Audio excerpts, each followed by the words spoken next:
Señor, aumenta mi fe, que nunca olvide tus promesas, que nunca olvide tus palabras, que Él lo crea, que no lo dude jamás. Tu palabra me dice, todo el que pide se le dará, y el que toque a la puerta se le abrirá. Todo es posible, todo es posible para ti, Señor. Aumenta mi fe, Señor, aumenta mi fe,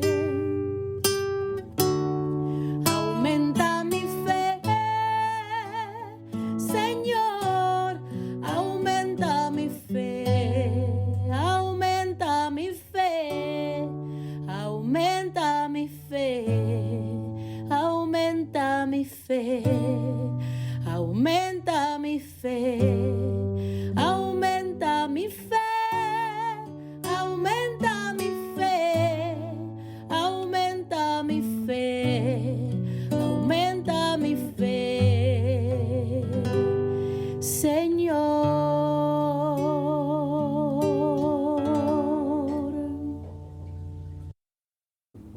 Saludos en este glorioso día y bendiciones a los radio creyentes que escuchan Jesús y María Radio, que están sedientos de la palabra de Dios.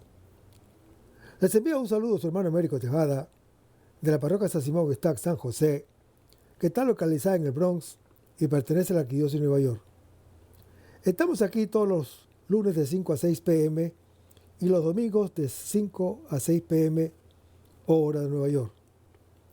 En este segmento de estudios bíblicos titulado Crece en tu fe, estamos estudiando el Evangelio, estamos estudiando con ustedes desde un punto de vista bíblico un libro que se titula La Cena del Cordero, o sea, la Santa Misa, al que el autor le llama El cielo en la tierra. El autor y su esposa cuentan el largo viaje que les llevó de evangélicos calvinistas hasta la casa paterna de la Iglesia Católica. Nos cuentan que fue un camino erizado de dificultades, pero recorrido con gran coherencia y docilidad a la gracia de Dios, y cuyo motor era el amor a Jesucristo y a su palabra en las Sagradas Escrituras. Y el punto de inflexión del acercamiento del autor a la Iglesia Católica fue precisamente la Santa Misa, en la que descubrió brillar con nueva luz la Sagrada Escritura. En este libro, el autor usa el libro del Apocalipsis como referencia y ofrece algunas claves litúrgicas que iluminan el sentido del último libro del Nuevo Testamento. El autor no pretende disolver los símbolos racionalizándolos, sino mostrar su verdadero sentido para que lleguen al corazón y a la vida de los creyentes. Pero antes de comenzar vamos a hacerlo con una oración y lo hacemos en el nombre del Padre, del Hijo y del Espíritu Santo. Señor, que todo lo que hagamos este día inicie con tu bendición y termine con tu ayuda. Que todo lo que digamos este día sea motivado por tu amor e inspirado por tu gracia. Que nuestras obras de este día reciban tu inspiración y perduren en tu paz. Todas estas cosas, Padre Celestial, te las pedimos en el luz y poderoso nombre de tu Hijo Jesús, que vive en uno del Espíritu Santo, quien es Dios, por los siglos de los siglos. Amén. Los créditos de estos estudios son dados al doctor Scott Hahn, a la Biblia de Jerusalén y a la hermana Evelyn Morán y su ministerio de música. A los hermanos y hermanas que viven en el Bronx, para invitarlos a nuestro ciclo de oración de la parroquia San Simón Gestac San José, que está localizada en el 2191 Valentine Avenue, esquina calle 182, comenzando con la misa a las 7:30 p.m. todos los viernes por la noche. En el último segmento Decíamos que el doctor Scott hacía un comentario y decía que frecuenté estos pastos durante años, pero sin encontrar una verdadera satisfacción. Lo que sucedía una y otra vez era que tal predicador se fijaba en un único elemento, el número de la bestia, por ejemplo, y toda su lectura del Apocalipsis giraba en torno a identificar ese número con alguien que saliera en las noticias. Pero a lo largo de los años, en los años 70 y 80 del siglo XX, los líderes mundiales subían y caían, y los imperios se desmoronaban. Y con cada líder caído y con cada imperio desmoronado, veía cómo se precipitaba en la ruina otra gran teoría. Poco a poco, comencé a ver una razón de más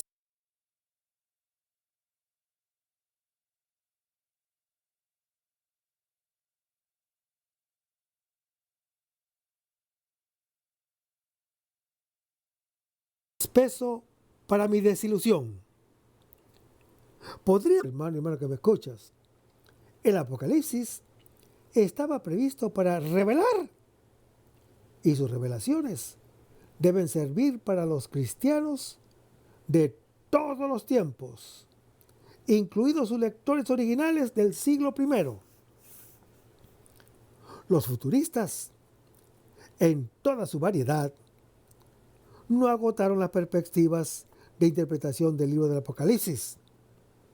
Algunos, llamados idealistas, pensaron que todo el libro era sencillamente una metáfora de las luchas de la vida espiritual. Otros pensaron que el Apocalipsis perfilaba un plan para la historia de la iglesia. Otros, en fin, arguían que el libro era simplemente una descripción codificada de la situación política de los creyentes del siglo I. Según este punto de vista, la idea fundamental del Apocalipsis era exhortar a los creyentes y permanecer firmes en la fe y prometer la venganza divina contra los perseguidores de la iglesia. Encontraba cierto valor en estos argumentos, decía el doctor Scott, especialmente en la medida en que se referían a versículos concretos. Pero ninguno fue capaz de satisfacer mi deseo de abarcar el conjunto de la narración de Juan. Cuanto más estudiaba los comentarios sobre el Apocalipsis, más llegaba a entender detalles concretos, pero menos me parecía comprender la totalidad del libro. Entonces, mientras estaba investigando otras materias, me encontré un tesoro escondido. Escondido, claro está, para quien estudie la Escritura en una tradición que se remonte solo a 400 años. Comencé a leer a los padres de la Iglesia Católica, escritores y maestros cristianos de los 8 primeros siglos, y especialmente sus comentarios sobre la Biblia. Me tropecé con mi propia ignorancia a medida que los padres de la iglesia se referían frecuentemente a algo de lo que no sabía nada. Y eso, hermano que me escuchas, era la liturgia. Sin embargo, curiosamente, descubrí que esta antigua liturgia parecía incorporar muchos de los pequeños detalles del Apocalipsis en un contexto en el que tenían sentido. Entonces, conforme seguí leyendo los estudios exegéticos de los padres de la iglesia sobre el Apocalipsis, me di cuenta de que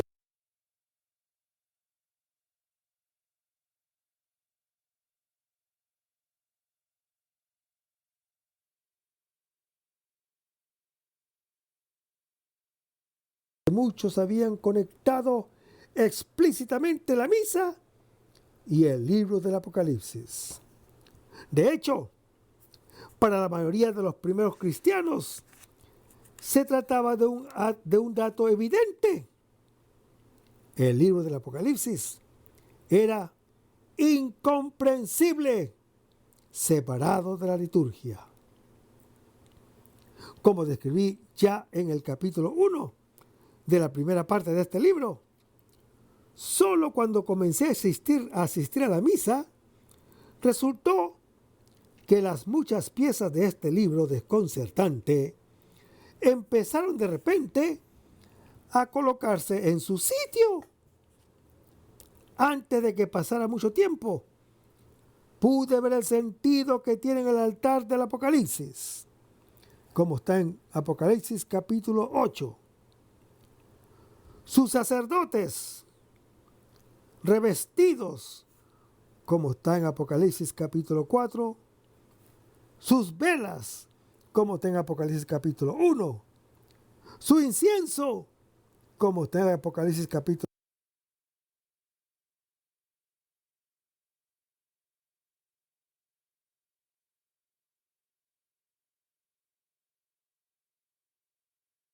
5, el maná, como está en Apocalipsis capítulo 2, de Apocalipsis capítulo 15, la señal de la cruz, de Apocalipsis capítulo 14, el aleluya, de Apocalipsis capítulo 19, las lecturas de la Sagrada Escritura, como están descritas en los capítulos 2 y 3 del Apocalipsis, y el Cordero de Dios, muchas veces.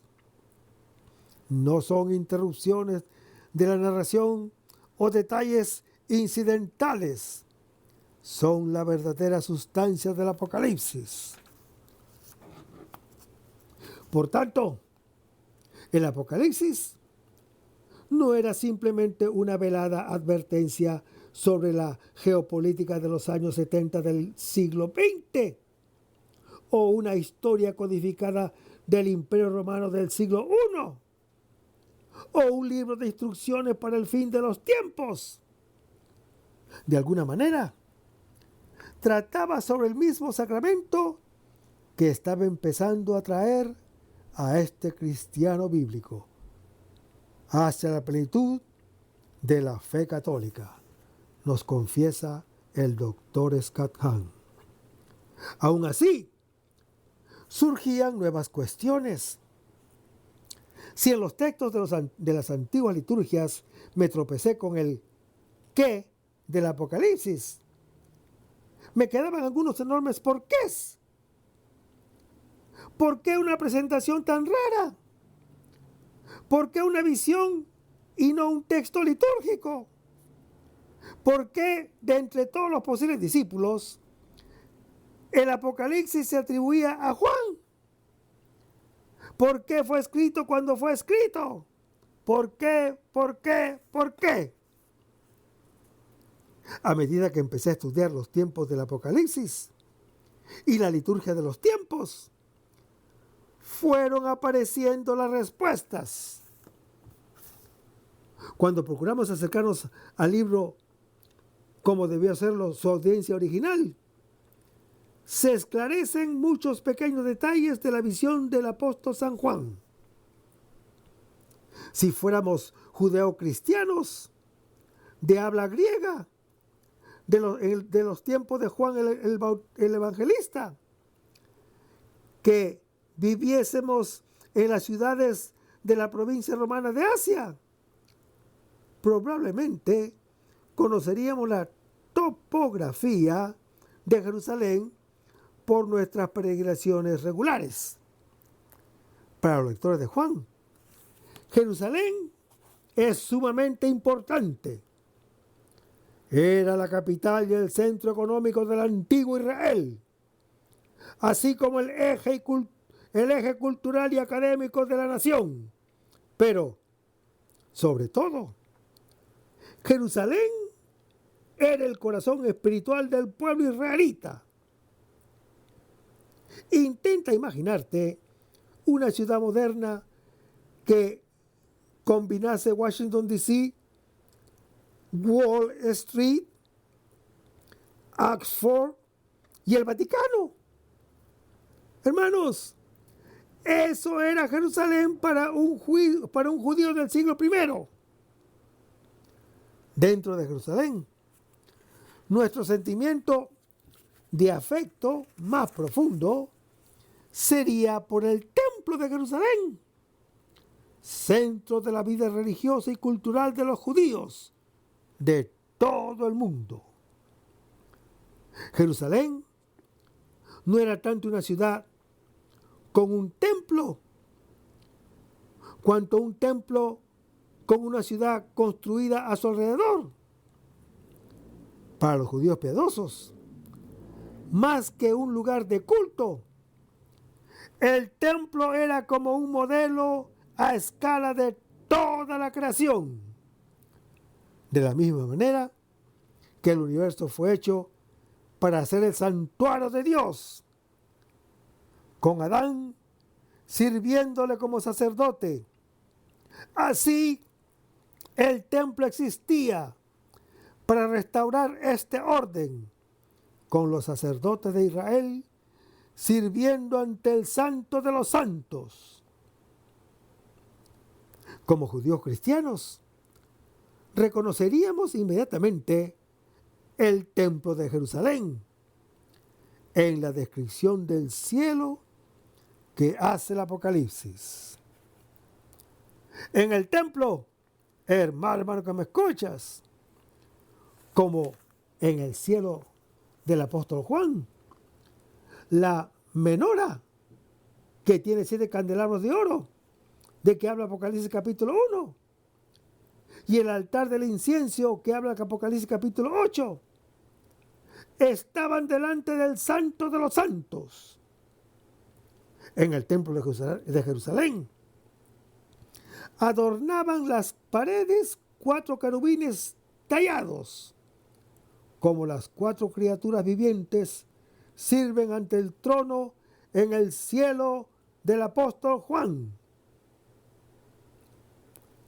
Los 24 ancianos, en griego presbiteroi, de donde proviene en español presbíteros, de Apocalipsis capítulo 4, eran una réplica de las 24 divisiones sacerdotales que oficiaban a lo largo del año en el templo de Jerusalén. El mar transparente, como de cristal que habla Apocalipsis capítulo 4, era la gran piscina de bronce pulido del templo de Jerusalén, con capacidad para 50,000 litros de agua. En él, hermano que me escuchas, centro del templo del Apocalipsis, como en el templo de Salomón, estaba el arca de la alianza. Lo anuncia Apocalipsis capítulo 11. Hermanos, el Apocalipsis era una revelación del templo, pero para los judíos piadosos y los judíos convertidos al cristianismo, revelan mucho más, pues el templo de Jerusalén y su ornamentación apuntan a realidades más altas, al igual que Moisés en Éxodo capítulo 25. El rey David había recibido de Dios mismo el plan del templo,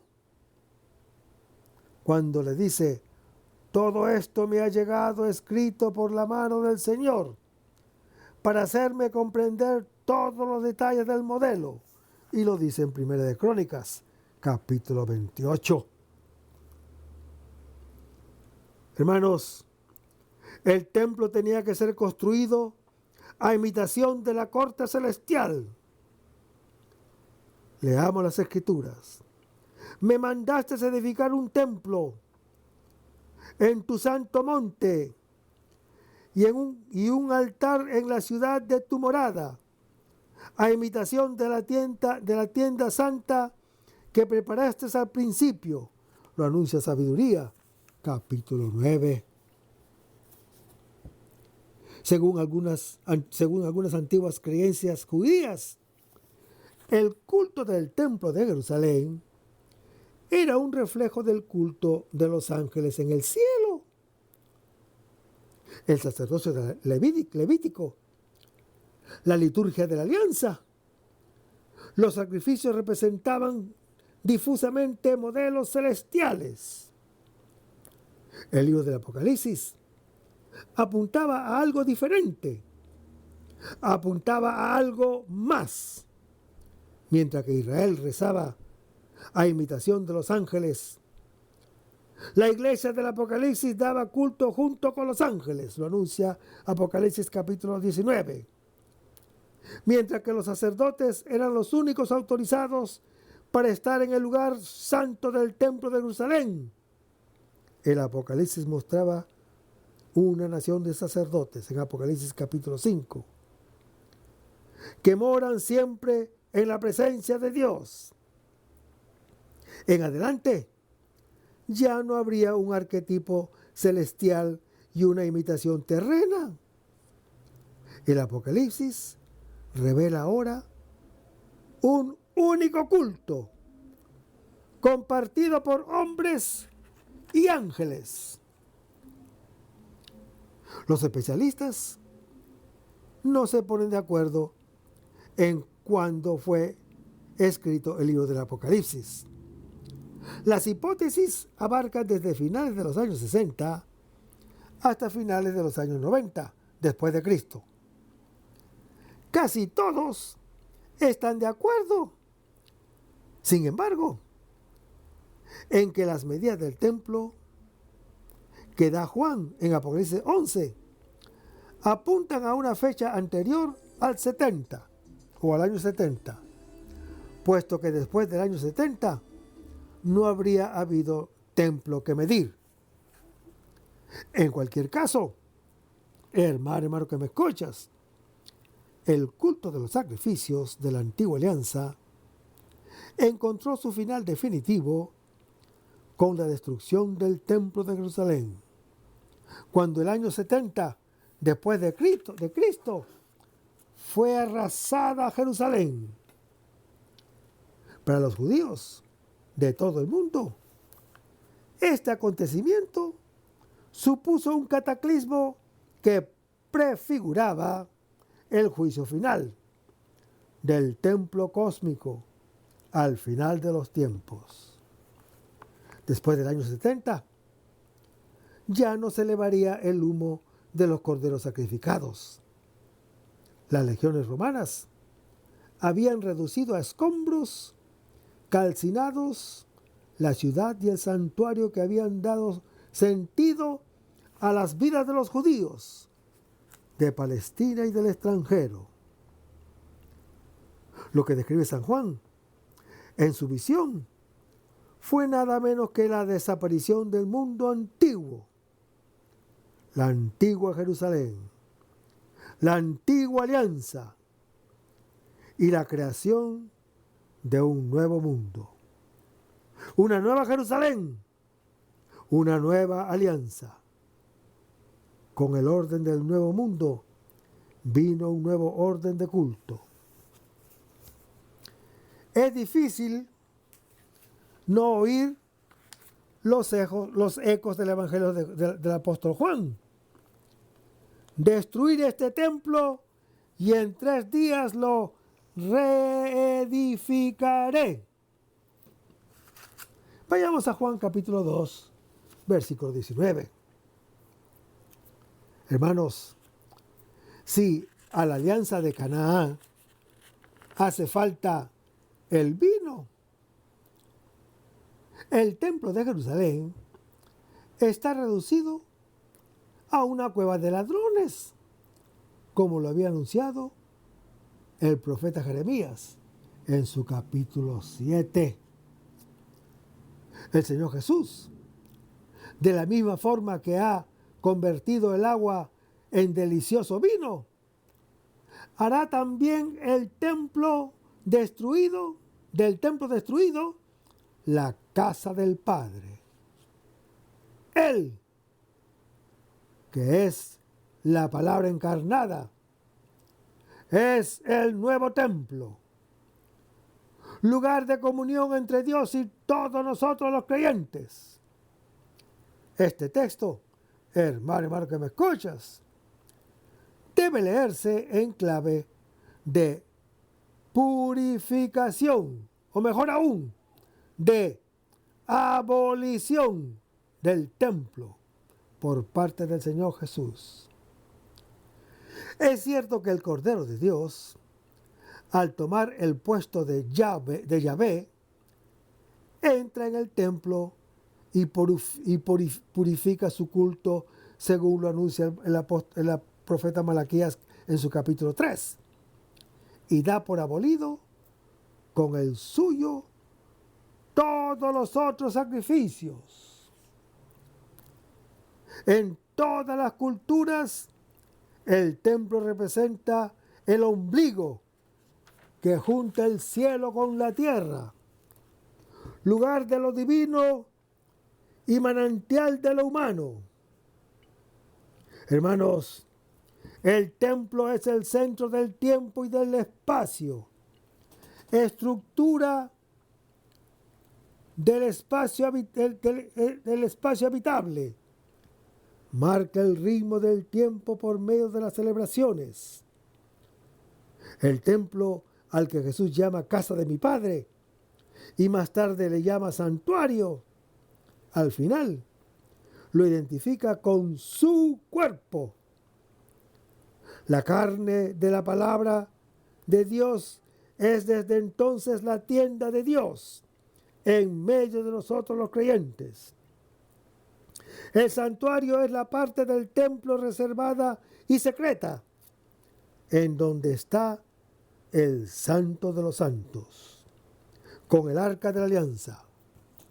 Hermanos, las palabras del Señor Jesús sobre la destrucción del templo ocurre también bajo diversas formas en labios de los falsos testigos durante el proceso de Jesús ante el Sanedrín, según lo narra Marcos capítulo 14, y en boca de los transeúntes ante Jesús crucificado en Mateo capítulo 27. En la palabra del Señor Jesús no hay nada despectivo hacia el templo. El signo del que les habla será su propia resurrección al tercer día. Esa es la señal de Jonás que habla el Señor Jesús en Mateo capítulo 16. Palabras en que los oyentes han descubierto pretensiones mesiánicas. Esto indica que el Señor Jesús debió pronunciar en alguna ocasión una frase enigmática y con proyección mesiánica sobre la destrucción del santuario y la construcción de uno nuevo. Textos del Antiguo Testamento pudieron servir de base. En efecto, el profeta Ezequiel anunciaba un nuevo templo en su visión profética de los capítulos 40 al 46. El profeta Tobías hablaba de la nueva tienda en su capítulo 13 y de la Jerusalén maravillosa y en ella la casa de Dios en el capítulo 14. En los textos de los evangelios sinópticos es el Señor Jesús quien destruirá el templo. Así debieron comprender la frase enigmática los enemigos del Maestro. Juan el Evangelista, en cambio, presenta la palabra relativa al santuario como auténtica.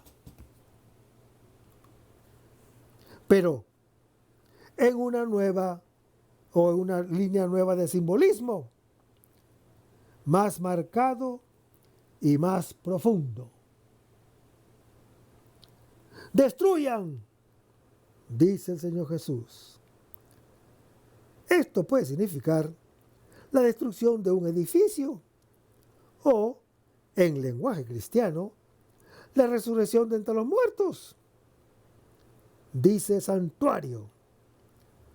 Puede designar al Santo de los Santos en el Templo de Jerusalén, pero también puede designar el cuerpo humano como santuario del alma y en el lenguaje cristiano como templo del Espíritu Santo, según lo anuncia el apóstol Pablo en su primera epístola a los Corintios, capítulo 6. En estas perspectivas, hermano que me escuchas, el Señor Jesús debió proclamar que sustituiría el templo de Jerusalén por el templo mesiánico de naturaleza singular y única. La frase en 3 días indica un corto lapso de tiempo. Ni los judíos ni los discípulos captaron el sentido profundo de la respuesta del Señor Jesús.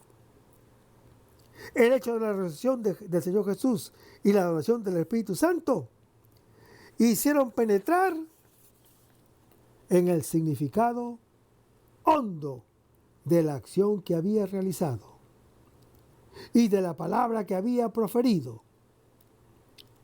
En Mateo capítulo 12 encontramos un paralelo a nuestro pasaje de Juan capítulo 2, a la repetición de un signo hecho por los escribas y fariseos. El Señor Jesús responde también aludiendo a su muerte y resurrección cuando dice: como estuvo Jonás en el vientre de la bestia marina 3 días y 3 noches, así estará el Hijo del Hombre en el corazón de la tierra 3 días y 3 noches. Hermanos, el signo de que tenía autoridad para purificar el templo y anunciar la caducación del culto antiguo sería el hecho de su muerte y de su resurrección. Así como el Señor Jesús moriría, pero para resucitar después glorificado, así también el culto del templo de Jerusalén terminaría para ser sustituido por uno nuevo, un culto nuevo, en un nuevo santuario. Esto es, hermano que me escuchas, en adelante, el cuerpo del Señor Jesús reemplazará el templo judío y sus sacrificios. El lugar del nuevo templo y el centro del nuevo culto será el Señor Jesús, muerto y resucitado. En esta perspectiva, se comprende mejor que el cuerpo de Jesús, o sea, su carne, será el tabernáculo del Verbo encarnado, la morada permanente del Espíritu Santo, el lugar de la gloria de Dios. De allí el significado de la expresión: el Padre está en mí y yo en el Padre, que nos dice el Señor Jesús en Juan capítulo 10.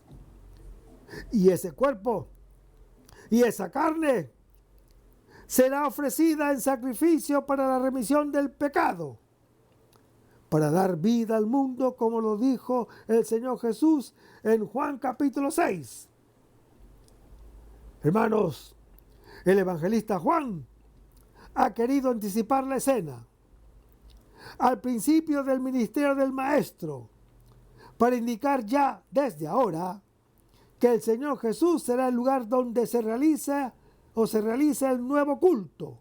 Además, el evangelista Juan ha querido unir este episodio a las bodas de Caná, porque ambos encierran una referencia discreta a la muerte del Señor Jesús, actualizada en el sacramento eucarístico, así como el vino de las bodas de Caná era una alusión a la sangre de la Eucaristía. Así la mención del cuerpo de Jesús es una referencia velada a su carne que Él dará para la vida del mundo.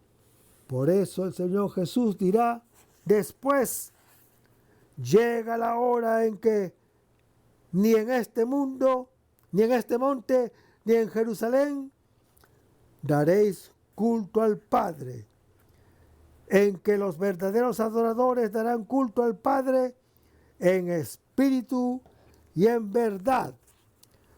Vayamos a Juan capítulo 4, versículos 21 al 23, donde el encuentro entre el Señor Jesús y la samaritana se produce en la soledad. Su conversación despierta tanta admiración en ella como en sus discípulos.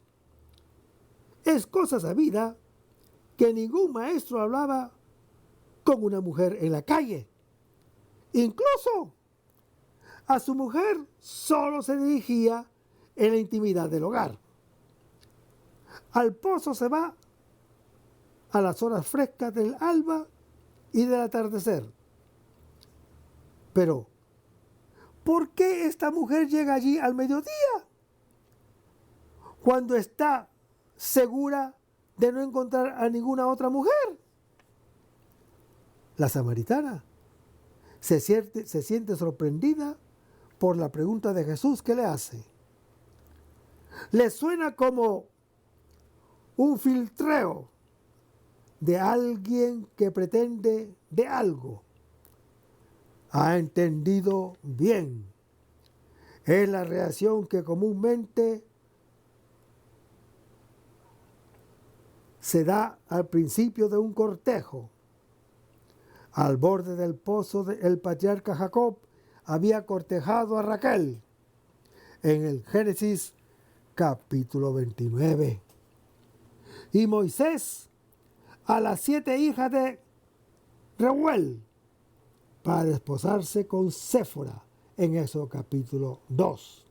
Pero, a diferencia de ellos, el Señor Jesús no hace alarde de fuerza ni de coraje.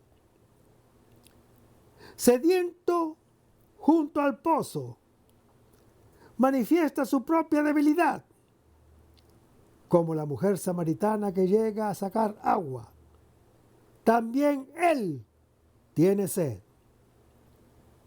En la conversación que tienen, el monte al que se refiere la mujer samaritana es el Garizim, desde el cual se pronunciaron las bendiciones sobre Israel en Deuteronomio capítulo 11. Siguió siendo el lugar de culto después de la construcción del templo de Jerusalén, puesto que la samaritana está delante de un profeta tan amable y condescendiente, gratificado con un conocimiento extraordinario.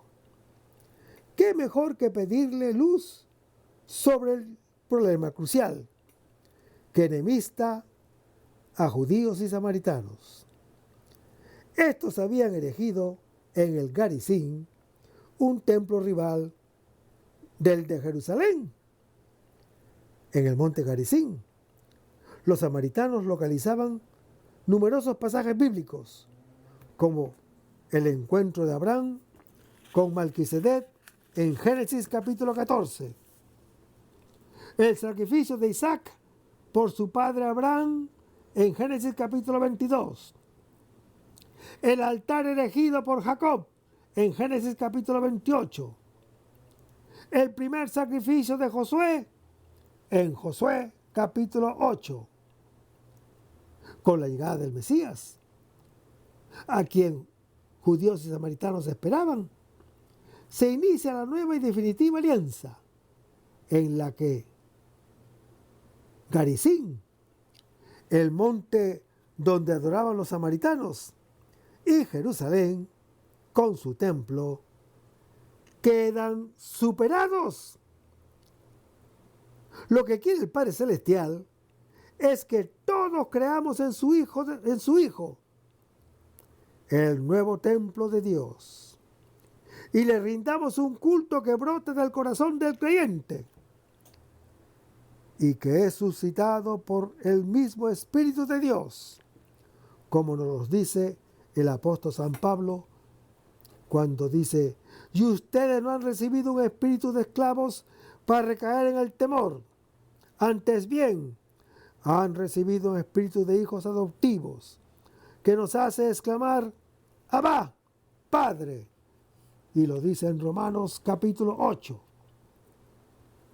Hermanos, este culto alcanza su máxima expresión en la Santa Misa, donde el Señor Jesús mismo se ofrece al Padre Celestial y con Él a toda la humanidad como hostia pura, santa e inmaculada. Hermanos, el Señor Jesús va a decir algo trascendente que supera los límites de la razón a la samaritana, cuando le dice: créeme, mujer. Y por eso le exige un acto de fe, un acto de entrega absoluta, cuando le dice: llega la hora. Esto es, hermano que me escuchas, está llegando el momento establecido por Dios en que la adoración trascenderá lugares y razas. Tanto Jerusalén como Garizim pertenecen a las realidades de abajo, a las cosas de la tierra. Los samaritanos, además de tener un culto corrompido, según lo pueden leer en 2 Reyes, capítulo 17, no aceptan más que el Pentateuco, la Torá, o sea, los 5 primeros libros del Antiguo Testamento.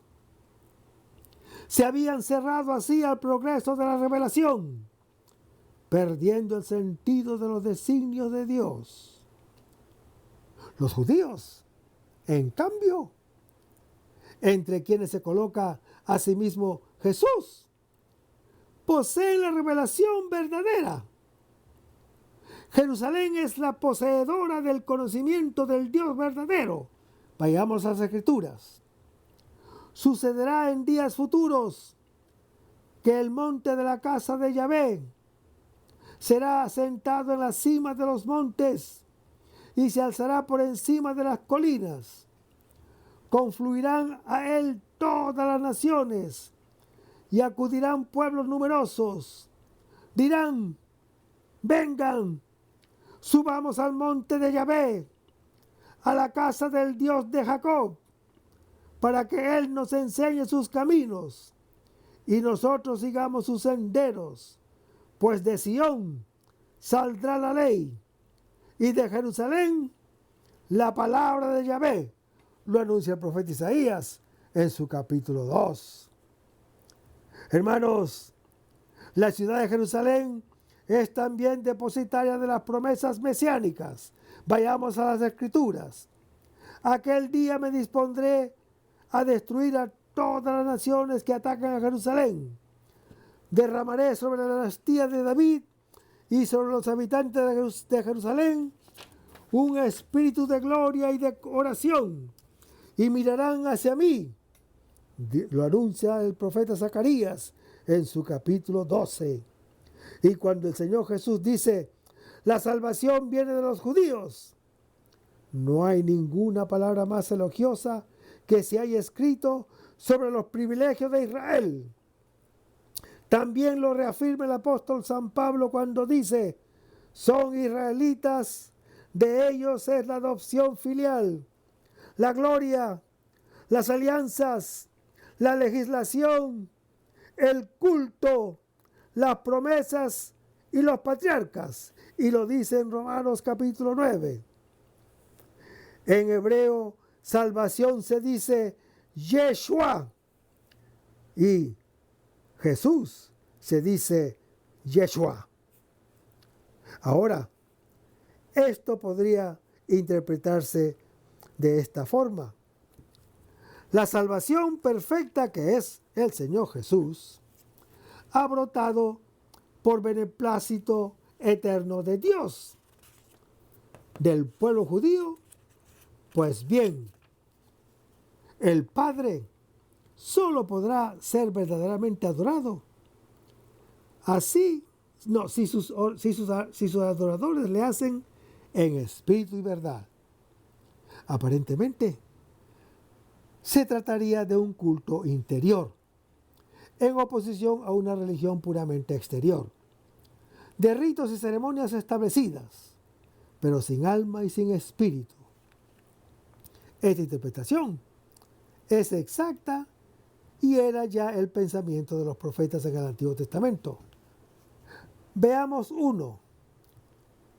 ¿A mí qué? Tanto sacrificio de ustedes, dice Yahvé. Harto estoy de holocaustos de carneros, de cebo de cebones, y sangre de novillos y machos cabríos. No me agrada. El humo del incienso me resulta detestable. No tolero falsedad y solemnidad. Lo dice en Isaías, capítulo 1. Hermanos, para el apóstol San Juan, el Espíritu Santo es quien, al descender y posarse sobre el Señor Jesús, inaugura los tiempos mesiánicos.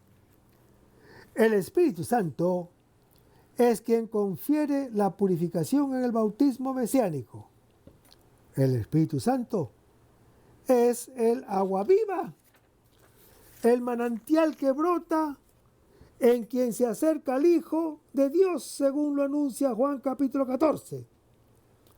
El Espíritu Santo es quien opera un nuevo nacimiento.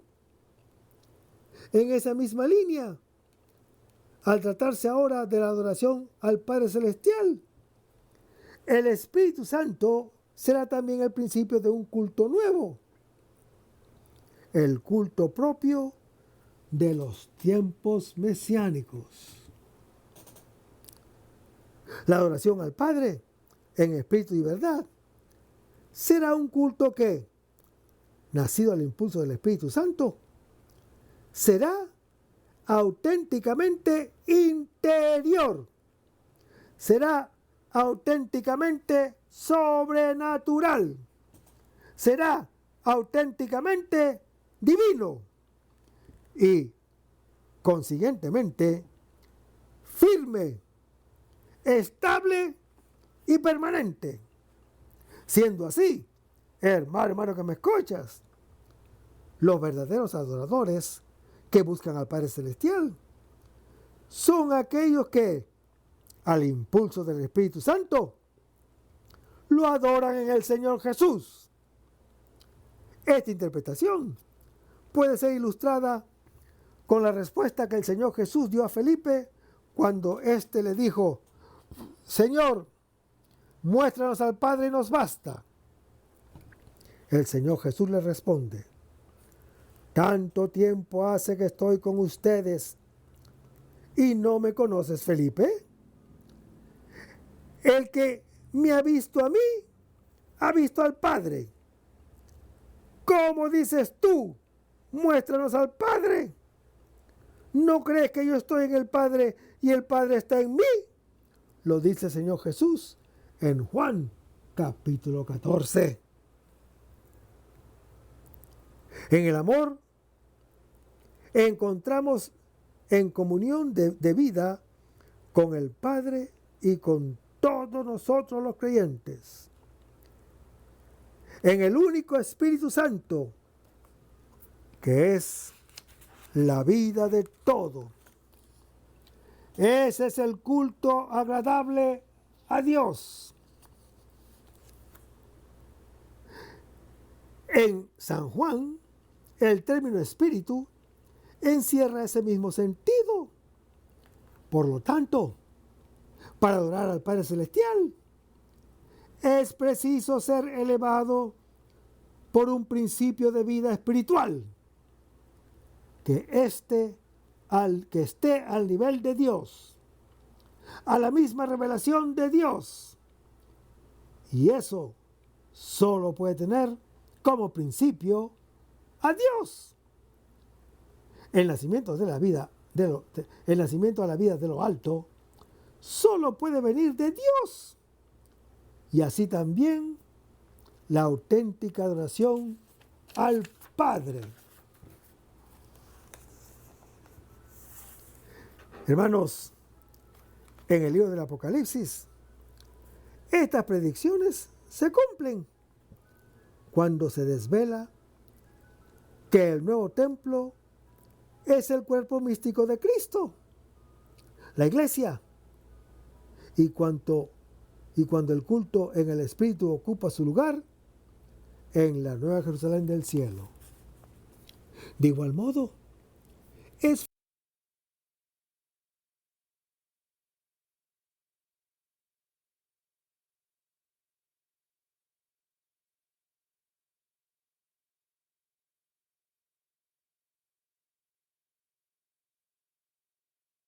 fácil comprender por qué los primeros creyentes consideraron tan significativo, teológica y litúrgicamente, el velo roto del templo de Jerusalén. El velo se rasgó en el preciso momento en que se rasgó decisivamente el cuerpo de Cristo. Mientras el Señor Jesús completaba la ofrenda terrena de su cuerpo, Dios aseguró de que el mundo supiera que el velo había sido removido del templo. Cada uno ahora, reunidos todos juntos en la iglesia, podrá entrar en su presencia en el día del Señor. Por tanto, hermano que me escuchas, como tenemos la confianza de entrar en el santuario por la sangre del Señor Jesús, por el camino reciente y vivo que Él nos abrió a través de la cortina, o sea, el velo, es decir, de su carne.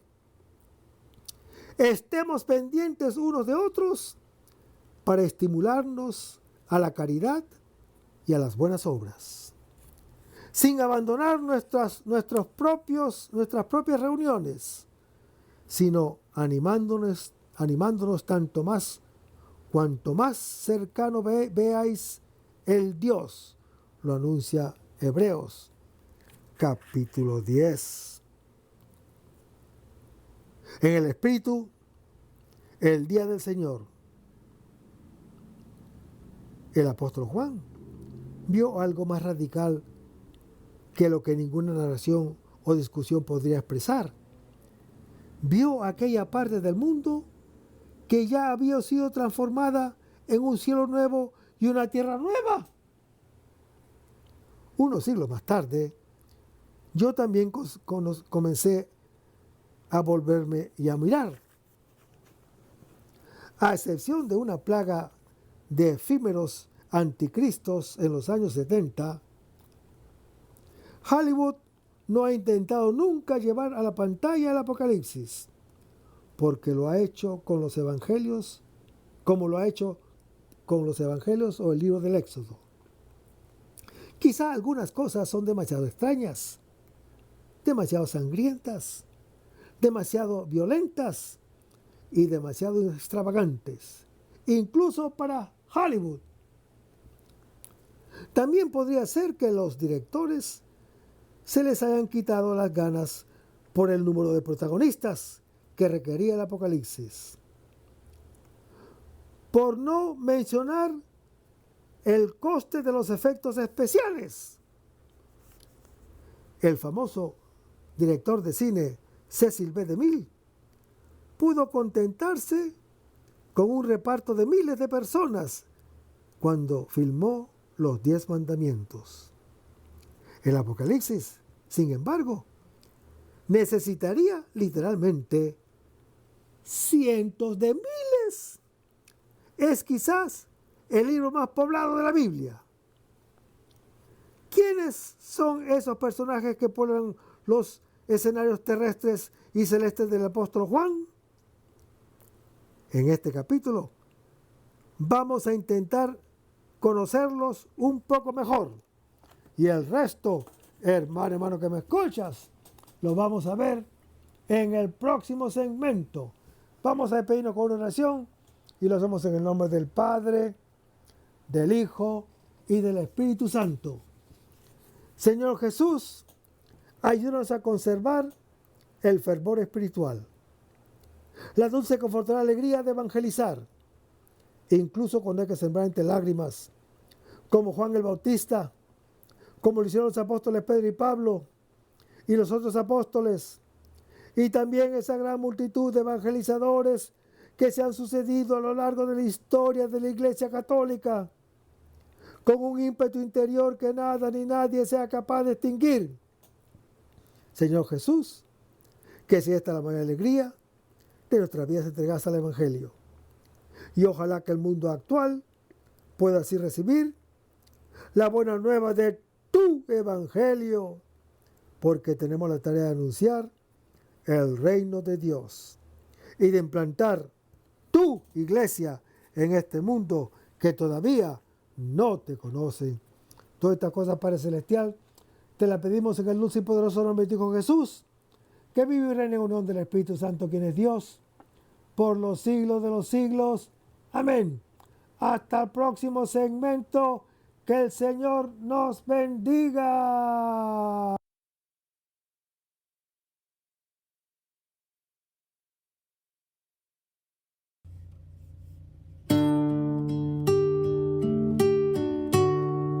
Aumenta mi fe, Señor, aumenta mi fe. Aumenta mi fe, Señor, aumenta mi fe.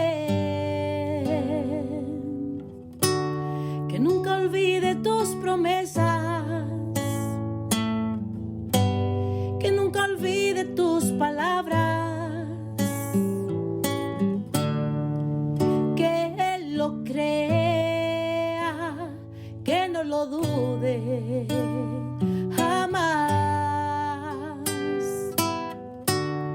Tu palabra me dice, todo el que pide se le dará, y el que toque a la puerta se le abrirá.